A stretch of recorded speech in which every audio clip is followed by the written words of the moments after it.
41 degrees Celsius. That's the temperature Tehran residents have been living through this summer in the middle of a record heat wave, while their electricity has been cutting out for 2 hours, then 4 hours, then 6 hours at a stretch, sometimes multiple times in a single day. Iran's national electricity company confirmed the number behind those blackouts directly,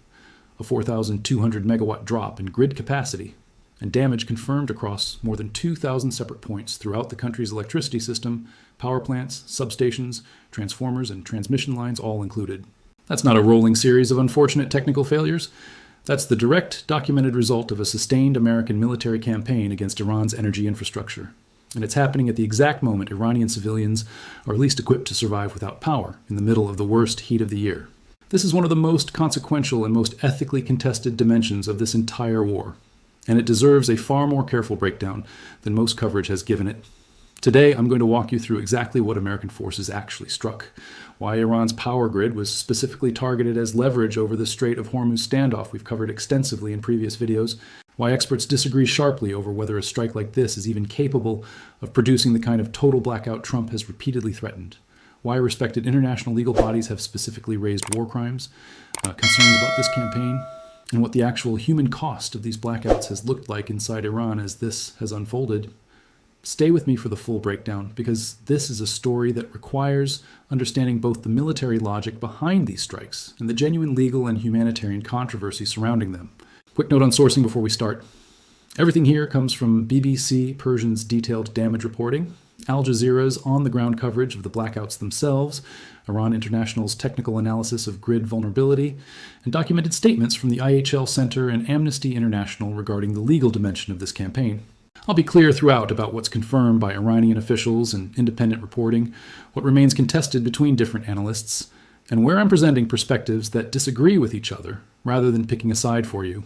Let's build this from the actual timeline of how this specific campaign unfolded. To understand why Iran's power grid became such a central target in this war, you need to go back to the specific ultimatum that set this entire campaign in motion, because this wasn't a spontaneous decision made in the middle of ongoing strikes. It was explicitly, publicly threatened weeks in advance, tied directly to Iran's conduct in the Strait of Hormuz. Back in late March, President Trump warned that he would strike Iran's power plants and bridges on a specific date if the strait remained closed to maritime traffic, posting on his own social media platform that Iran would be, in his words, living in hell if the waterway wasn't reopened. That threat came alongside a genuinely dramatic parallel development.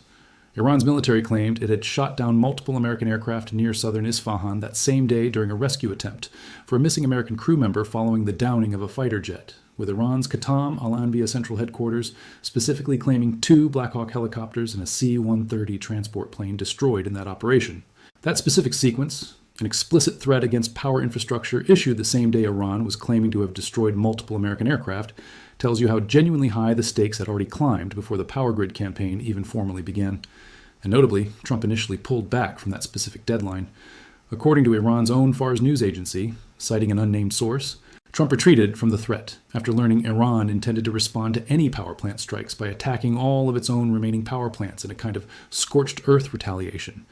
And Trump himself confirmed on Truth Social that he'd ordered a 5-day postponement of any strikes against Iranian power plants, citing what he described as very good and productive conversations aimed at a complete resolution of hostilities. That postponement didn't hold permanently, and understanding why gives you the clearest picture of how this specific threat evolved from rhetoric into an actual sustained military campaign.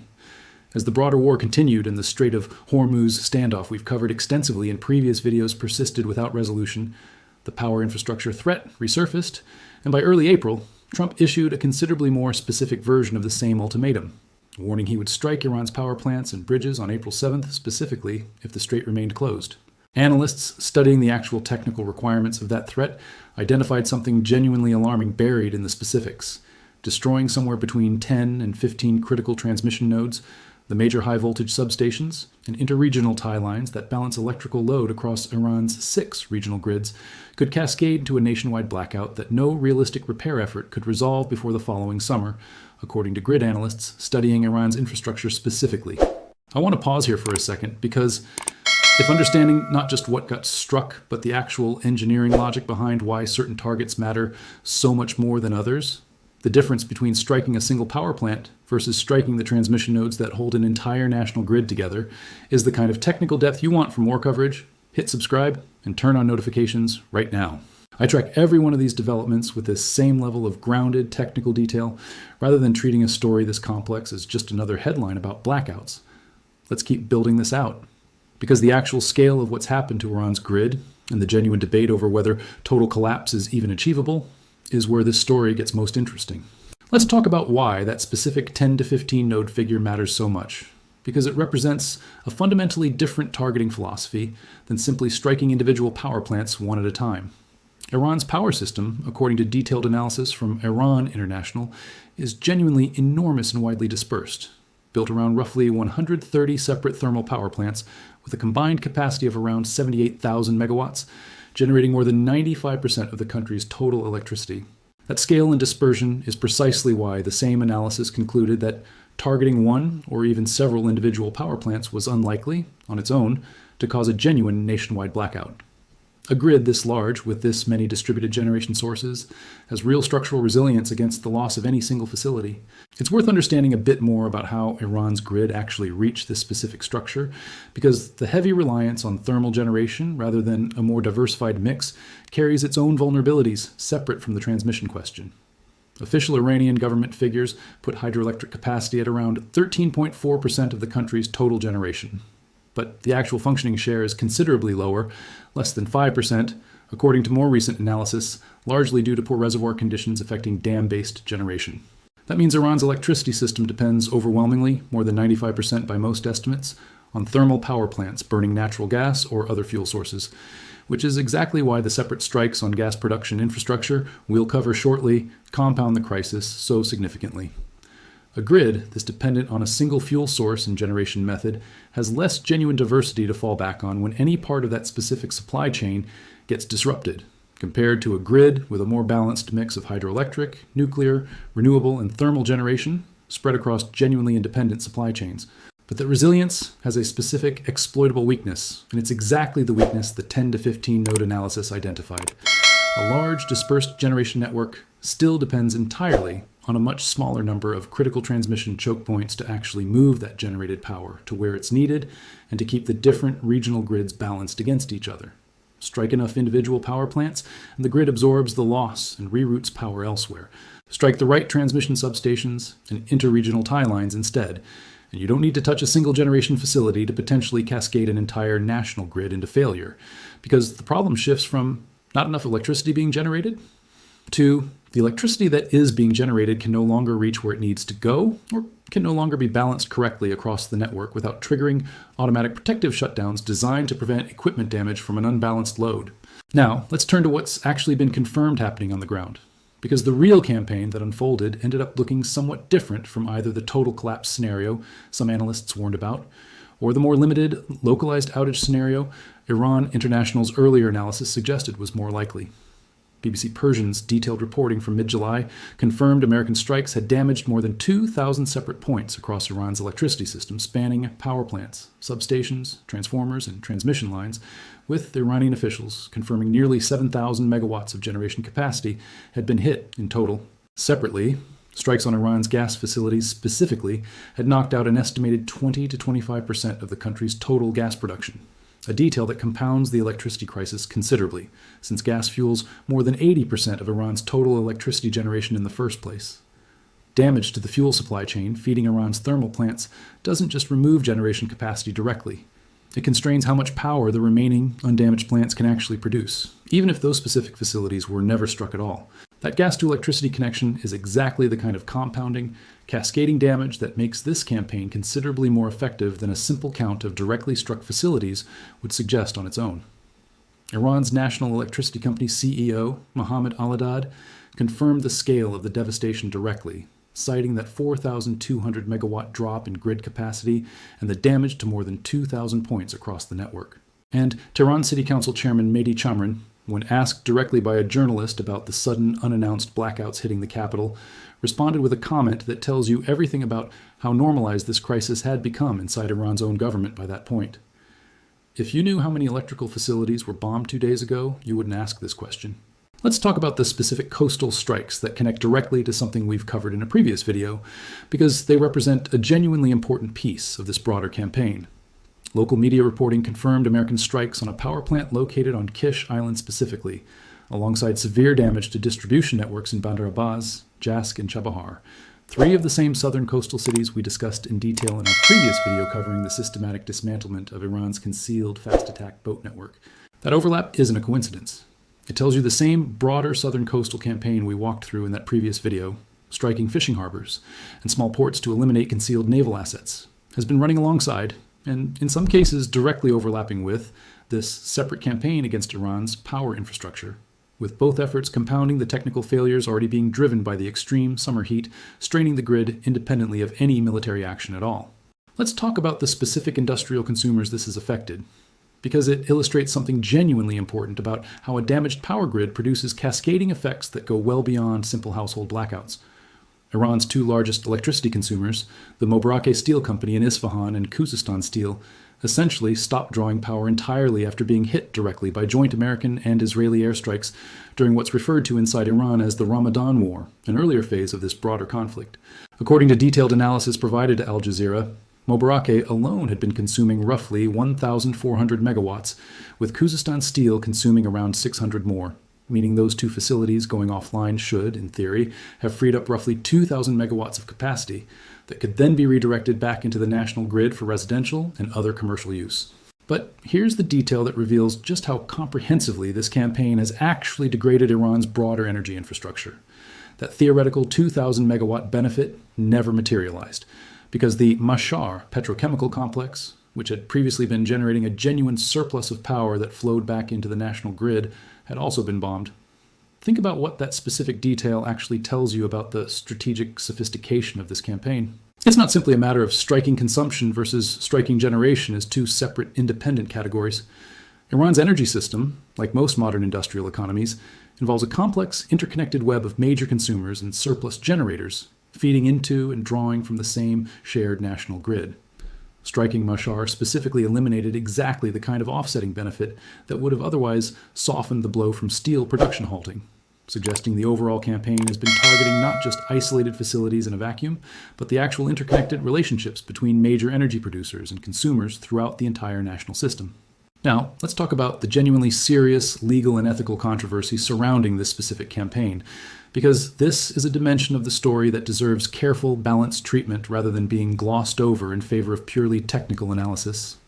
The IHL Centre, a Stockholm-based legal body focused specifically on international humanitarian law, issued a formal statement condemning the earlier Trump administration threats to strike Iranian power plants, concluding directly that such attacks would be a war crime. The statement specifically noted that military commanders are legally bound to respect and ensure respect for the laws of armed conflict at all times, and that orders considered manifestly unlawful must be refused under what's known as the Nuremberg Principle, a reference to the legal precedent established after World War II, holding that following orders doesn't excuse participation in clearly illegal military actions. Amnesty International reached a strikingly similar conclusion independently in its own separate March analysis of the same threatened campaign, and the underlying legal argument both organizations are making centers on a specific, well-established principle in international humanitarian law regarding proportionality and the deliberate targeting of civilian infrastructure. One prominent voice in this debate, Masoud Amin, an Iranian-born American professor, emeritus of electrical and computer engineering, who directed infrastructure security research for North American utilities following the September 11th attacks, made the underlying civilian harm mechanism explicit in his own public commentary.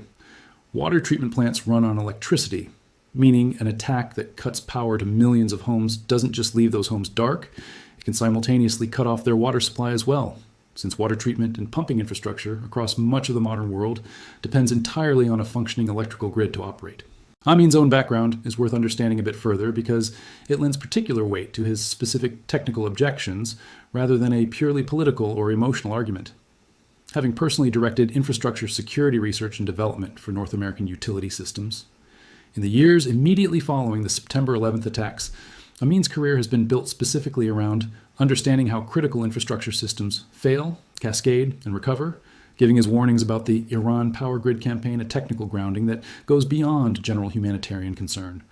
When someone who spent decades specifically studying how to protect critical infrastructure from exactly this kind of deliberate attack describes a threatened campaign in these terms, that assessment carries a different kind of weight than commentary from someone without that specific, directly relevant technical background. Amin's argument went further, describing the threat to simultaneously destroy every electric generating plant across a country of 93 million people, and possibly every desalination plant as well, as collective punishment rather than a legitimate military objective, arguing it fails what's known in international law as the proportionality test, the principle that the anticipated military advantage from an attack must be weighed against and not clearly excessive compared to the expected harm to civilians. That's a serious, substantive legal argument made by someone with genuine relevant expertise in exactly the infrastructure being discussed, and it deserves to be presented on its own terms rather than dismissed. At the same time, it's worth presenting the countervailing perspective fairly, because this remains a genuinely contested legal and strategic question rather than a settled one.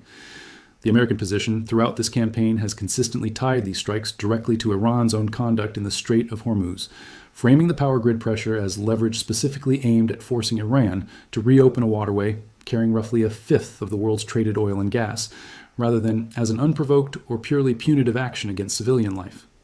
Whether that framing satisfies the legal proportionality standard Amin and the IHL Centre are invoking is precisely the question at the center of this entire controversy. And it's not a question this video is going to resolve definitively, because serious, credentialed people on both sides of it disagree sharply, and reasonable observers examining the same set of facts have reached genuinely different conclusions about where the legal and ethical line actually sits. There's also a direct comparison worth including here, because it's been explicitly raised by critics of this campaign and deserves inclusion for a complete picture. When Russia struck Ukraine's power grid during the winter of 2022, the United States condemned those attacks on civilian energy infrastructure directly and publicly. In March of 2024, the International Criminal Court issued arrest warrants for 2 Russian commanders, specifically for directing missile strikes at Ukraine's electric grid, charging harm to civilians that the court determined was excessive relative to any legitimate military advantage gained. Critics of the current campaign against Iran's power infrastructure have pointed to that precedent directly, arguing that consistency in applying international humanitarian law standards would require evaluating strikes on Iran's grid using the same framework the United States itself invoked when condemning Russia's actions in Ukraine.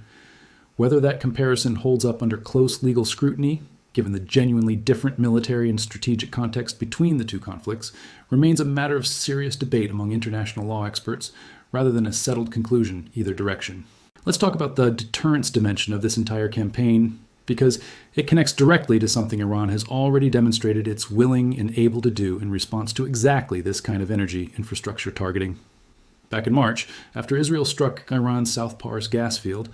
Iran's Islamic Revolutionary Guard Corps retaliated by destroying 2 production units at Qatar's Ras Laffan industrial city, the world's largest liquefied natural gas hub, wiping out roughly 17% of Qatar's total LNG export capacity and triggering a formal force majeure declaration on long-term supply contracts with buyers across China, South Korea, Italy, and Belgium. Qatar Energy's own CEO, Saad Sherda Al-Kabi, described the extent of that specific damage in 3 words. The cold boxes are gone, referring to the specialized cryogenic equipment required to liquefy natural gas for export, equipment that isn't simply repaired quickly given how specialized and globally scarce the manufacturing capacity for that kind of equipment actually is. That single retaliatory strike produced documented damage estimated at $58 billion across Gulf energy infrastructure broadly, and it demonstrated something genuinely important about the risk calculus surrounding any further American or Israeli strikes on Iran's own energy infrastructure going forward. Iran has already proven, through actual demonstrated action rather than mere rhetoric, that it possesses both the capability and willingness to retaliate against energy targets considerably outside its own borders, hitting a third-party Gulf state's critical export infrastructure, rather than confining any retaliation purely to direct military exchanges with the United States or Israel. Any further American or Israeli strikes specifically targeting Iran's power plants and broader energy infrastructure, exactly the kind of strikes discussed throughout this video, carry a documented, proven risk of triggering a comparable or even larger retaliatory strike against Gulf energy infrastructure that has nothing directly to do with the underlying American-Iranian dispute, dragging third-party nations like Qatar into a cycle of energy infrastructure retaliation that could rapidly outpace the containment strategies we discussed in a previous video regarding how carefully Washington has generally tried to manage the width of this broader war. Let's return to the human cost of everything we've covered so far. because the technical and legal analysis, however important, shouldn't obscure what these blackouts have actually meant for ordinary people living through them. Iran's grid, according to the Ministry of Energy's own figures, serves around 40.6 million electricity subscribers, including 32.3 million residential users, meaning any significant grid degradation touches an enormous share of the country's entire population directly, not some narrow, isolated segment. Small business owners across Iran's cities have increasingly turned to noisy portable generators set up directly on city sidewalks, running around the clock specifically to keep perishable goods from spoiling during these sudden, unpredictable outages, a visible ongoing adaptation to a crisis that's become a fixture of daily life rather than an occasional inconvenience. Think about what that specific adaptation, generators lining city sidewalks, actually represents beyond the immediate practical purpose it serves.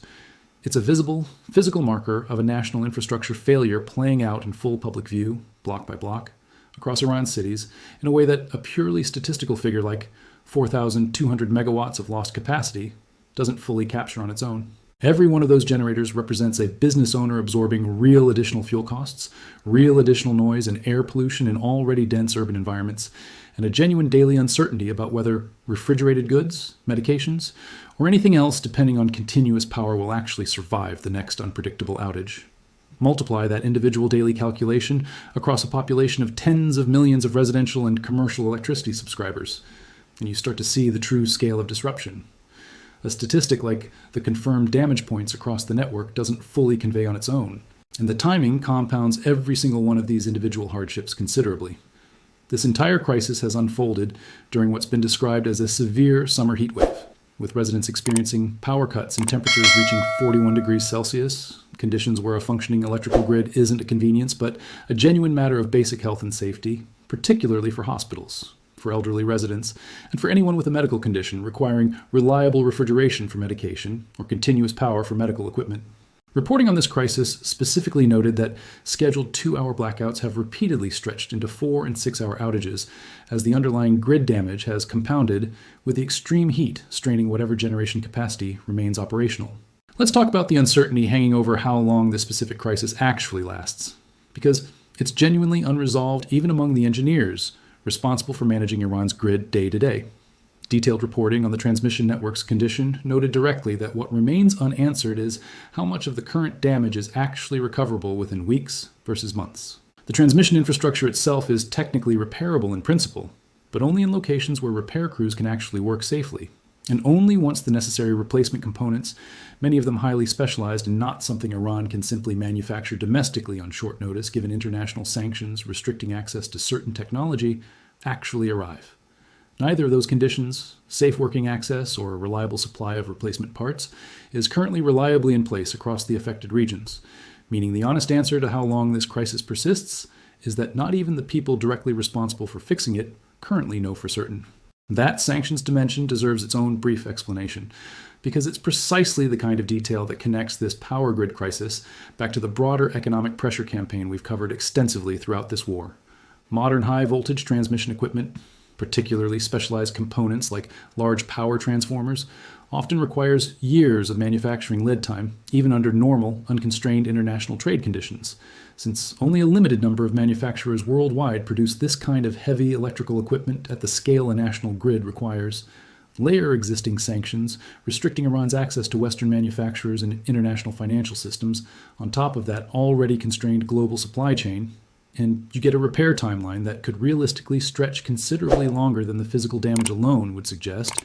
regardless of how quickly Iran's own engineering workforce could theoretically complete repairs if replacement parts were readily available. That uncertainty extends to an even larger, more consequential question: whether Iran's grid eventually returns to something approaching its pre-war normal function once this current phase of the conflict eventually ends, or whether this damage becomes a permanent structural fixture of the country's infrastructure for years to come, fundamentally altering Iran's basic economic and industrial capacity well beyond whatever political resolution eventually emerges from the broader war.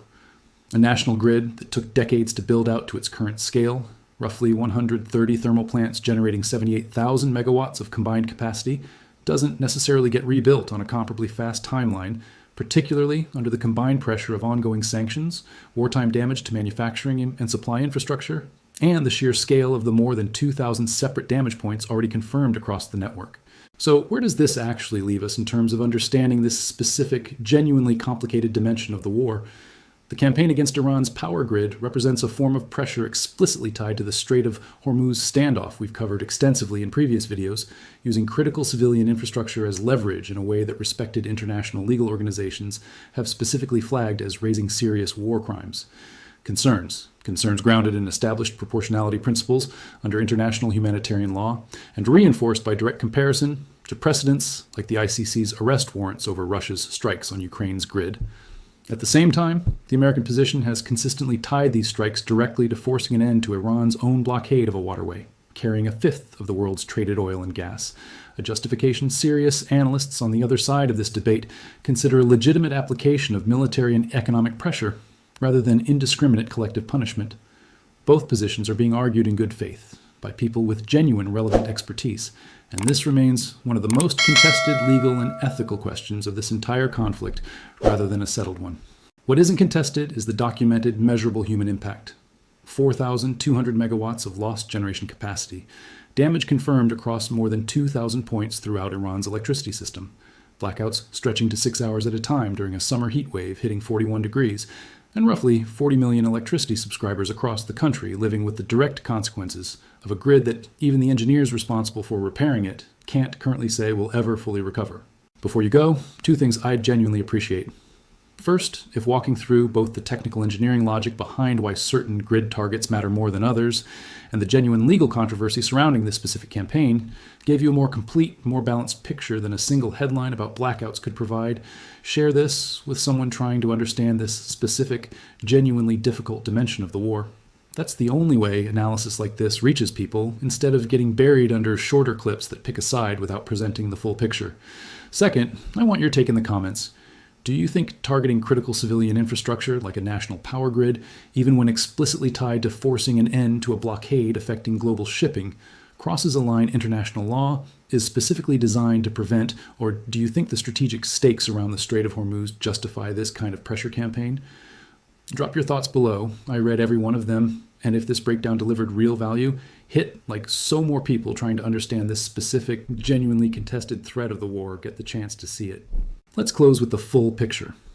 Following an explicit threat issued back in late March and reissued with a specific deadline in early April, all tied directly to forcing Iran to reopen the Strait of Hormuz, American forces carried out a sustained campaign against Iran's power infrastructure that's confirmed to have damaged more than 2,000 separate points across the country's electricity system,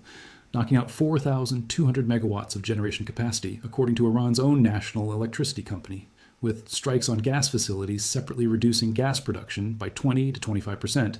compounding the crisis since gas fuels more than 80% of Iran's total electricity generation. Strikes specifically hit a power plant on Kish Island and severely damaged distribution networks in Bandar Abbas, Jask, and Chabahar, overlapping directly with the coastal campaign against Iran's concealed naval assets we covered in a previous video, while major industrial consumers like Mobaraka Steel and Kazakhstan Steel went offline entirely, with any theoretical grid relief from their reduced consumption offset by the separate bombing of the Mashhar petrochemical complex, which had previously fed surplus power back into the national system. Respected international legal bodies, including the IHL Centre and Amnesty International, have specifically characterized threatened and actual strikes on this civilian infrastructure as potential war crimes, drawing direct comparison to the International Criminal Court's arrest warrants over Russia's strikes on Ukraine's power grid, while American strategy has consistently framed this campaign as leverage tied directly to reopening a waterway responsible for a fifth of the world's traded oil and gas. Iran has already demonstrated, through its documented $58 billion retaliatory strike against Qatar's LNG infrastructure back in March, that further escalation in this specific dimension carries a real, proven risk of triggering a comparable retaliation against energy infrastructure well beyond Iran's own borders. And through all of this, roughly 40 million Iranian electricity subscribers have lived through blackouts stretching up to 6 hours during a summer heat wave, with even the engineers managing the damaged grid unable to say for certain whether Iran's electricity infrastructure fully recovers in the coming months, or whether this becomes a permanent structural feature of the country's economy for years to come. Stay locked in, because whatever happens next in this specific dimension of the war, whether that's further strikes, a genuine diplomatic resolution over Hormuz, or a long, uncertain recovery process, I'll be breaking down exactly what it means with this same level of depth